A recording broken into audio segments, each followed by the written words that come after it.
Okay, welcome back. It's a windy day in Jerome, and so we'll try and do a little tour here. We won't bore you with, aimless walking and stuff, so we'll just send you the points of view and whatnot. So I'll turn the camera around so you can see the overview, and then we'll give you a deeper look. Okay, here's Jerome, Arizona. A lot of these mountainous areas. And the J up there you can see from way far back. But I'll give you just an overview, and then we'll take a deeper dive to go and show you more. Keep going. Show them that. And then here's our parking area, and you can really see Cottonwood in the distance, all the mountains. So we'll catch you back up in a bit. Alright, here we are in Jerome. This is one of the buildings that was built in 1898, the Lawrence Memorial Hall, aka the Spook Hall. It is known to be haunted from the people that were killed in the Jerome fire. We also have some more buildings here, a gallery.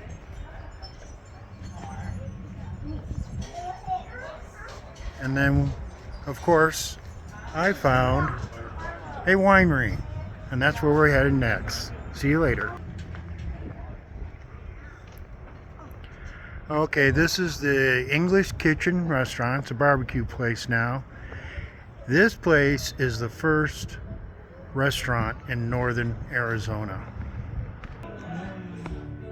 Okay, we're in a gift shop, and down below the large tan building is the Jerome State Historic Park and Museum, built in 1916 with adobe brick made on site. It belonged to James Douglas, the owner of Little Daisy Copper Mine. It was a private residence.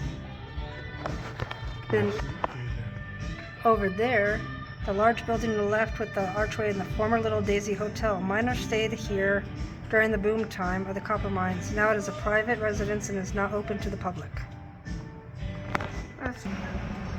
Well, here's the winery I found.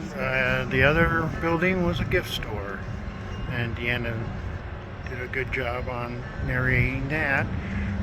We just found this, and it's wine tasting, wines by John McCartan, Wilcox, Arizona. So we're going to head in now and see what it's like. Well, the history of this Jerome winery, so John McLaughlin is actually the reason why we have Arizona wine production. He established the AVA in 2001 and then opened Jerome Winery here. We were in that building for almost 25 years, and then we moved over here in 2017. But because of John, we have one of the most largest, well actually I say we have the largest vineyard in the United States. It's 400 acres. But we have 120 acres of just vines, and most of our vines were planted during the Spanish Inquisition. So a lot of our grapes are actually 200 years old. So because of John and Bridget McLaughlin's wine, we have one of the most historic vineyards here in Arizona. But because of John is why we have Arizona wine production. And then because of Maynard had made Arizona wine big. So that is the gist of our little winery. Thank you. Okay, and here we have the Haunted Liberty Theater and Gifts. We went in and it was just pretty much the same stuff everywhere, but we're not going to do the haunted tour or anything, but you can go ahead and check it out if you want to. Okay, here we're at Jenny's place, and it was originally a brothel and built in the 1898 by legendary Madame Belgian Jenny Bouders, who came to Jerome from Belgium in 1896. So it's right by the Nellie Bly shop if you want to check that out. Okay, and here while we were walking we found what used to be old little buildings, and you'll find it just kind of walking, but they got it boarded up, and above and below are parking lots now. So just the cute little gems that you find in Jerome. Well, this is the Connor Hotel, established in 1898. It's also one of the other hotels that's well known to be extremely haunted. So if you would like to spend the night there, I think it'll be a very unrestful night for you. Here's a Jerome miner and his dog, or at least what's left of them, at the old entrance to one of the mines. By the way, it was copper they were mining here. Well, we made it to the Grand Hotel, which is where all the ghosts live. A lot of hauntings and a lot of deaths here. And I'm not getting very good lighting. Let's see something.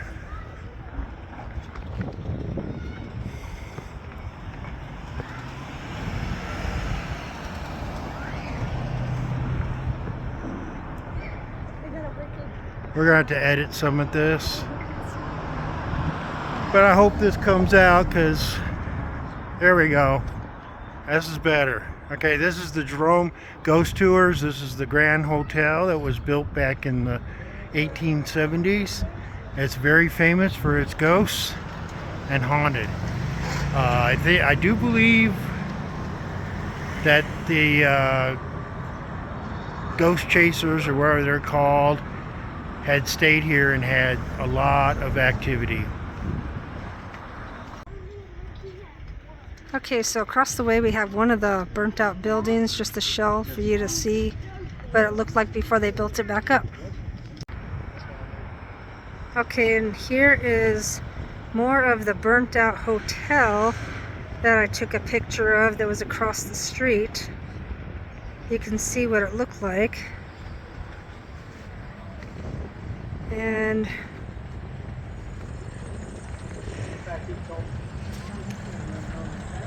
right here. So then here it was the Bartlett Hotel, and I'll let you read that, so you can pause it and read it. But that's what had burnt, one of the things that they had burnt down. Right, this is the original fire department and town hall and police department of Jerome. And as you can see, it has a couple bays. There is a fire engine from 1926 in here. I'll try to get in there. Normally the doors are open, but for some reason they don't have the doors open. And you kind of get a look of what's in there, but I'll try again over here. But anyways, this is Jerome, and a lot of shops, a lot of places to go. You could spend a day or two here just filming. I'll see you on the next one. Bye. Okay, we have the plaque, Too Strong to Die. It talks about the fire, and so I'll keep it on here so you can read it for a little bit. That way you can pause on it and read on the little history.